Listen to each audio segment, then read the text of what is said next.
नमस्कार, मेरा नाम आनंद सिंह, ग्राम बाड़ीकोट, पोस्ट ऑफिस विक्यासैन का रहने वाला हूँ।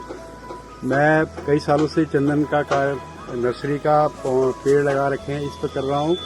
तो यहाँ तक कैसे पहुँचा हूँ इसकी कहानी आपको बताएं। इससे पहले हम जड़ी बूटी पर ही लिप्त रहे हैं, तो कैमोमाइल, तुलसी, इस टाइप की चीज़ें हमने बहुत उगाई। तो देखा कि लास्ट में इसकी विक्रय में बहुत परेशानी हो रही है।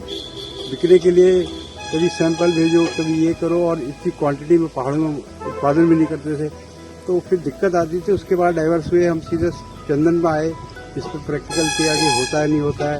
यहाँ हमारे भाई साहब हरीश गोस्वामी जी हैं, उन्होंने इसको पहले प्राथमिकता दी।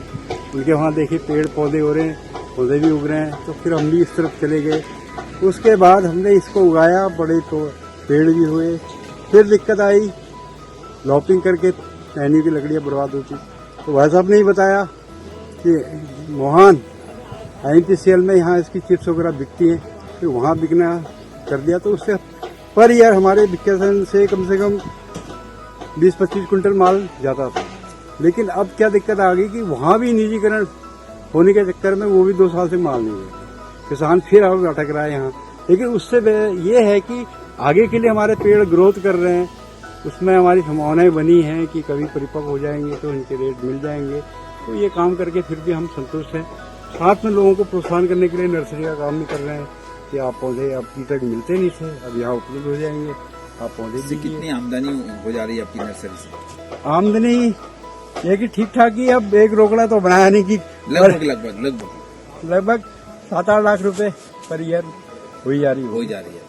तो कितना क्षेत्र है ये, कितने नाली में काम कर रहे हैं? ये नाली करीब 8-10 नाली 8-10 नाली में।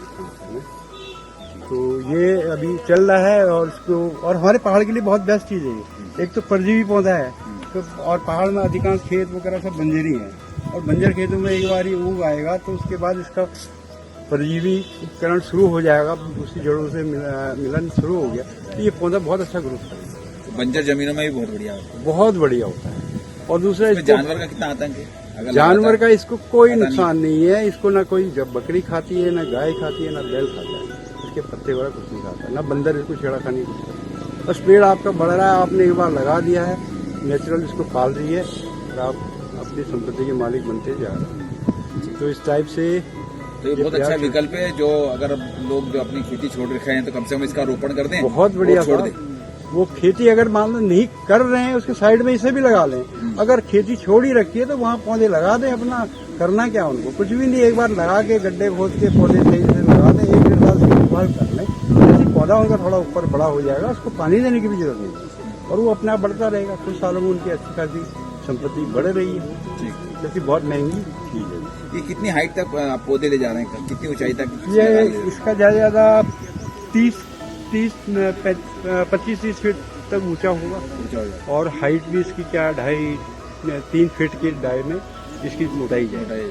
इससे ज्यादा इतना भयंकर। किसान जो लेके जा रहे हैं, किन किन क्षेत्रों को किसान लेके जा रहे हैं? किसान हमारे उत्तराखंड में तो लगभग सभी जगह के ले आते हैं। पिछौड़ा ऊंचाई वाले क्षेत्रों में भी जा रहे हैं? ऊंचाई वाले में हम खुद ही लोगों को मना कर देते हैं कि जहाँ क्लाइमेट अगर पाला पड़ता है तो पाला, या जहाँ बर्फ ज्यादा रहती है, ठंडा इलाका जहाँ, वहाँ हम किसानों को खुद ही कह देते हैं कि इसको आप 2-4 पौधे प्लांट एक्सपेरिमेंट के तौर पर लगाइए, लेकिन बड़ा 50-100 प्लांट का मत कीजिए, क्योंकि वहाँ हो या ना हो, ठंडे में सूट नहीं करता, इसको ज्यादा गर्म ही चाहिए। और दूसरा नमी वाली जगह जहाँ पानी भरा रहता है, उस जगह के लिए इसका अवॉइड करवाते हैं, क्योंकि नमी वाली जगह के लिए नहीं चाहिए। तो इसलिए और अधिकांश हमारा एरिया जो है इस टेम्परेचर में आ जाता है, तो 10-12 डिग्री मिनिमम और 38-40 डिग्री मैक्सिमम के बीच में ही रहता है, वहाँ ही सकता है।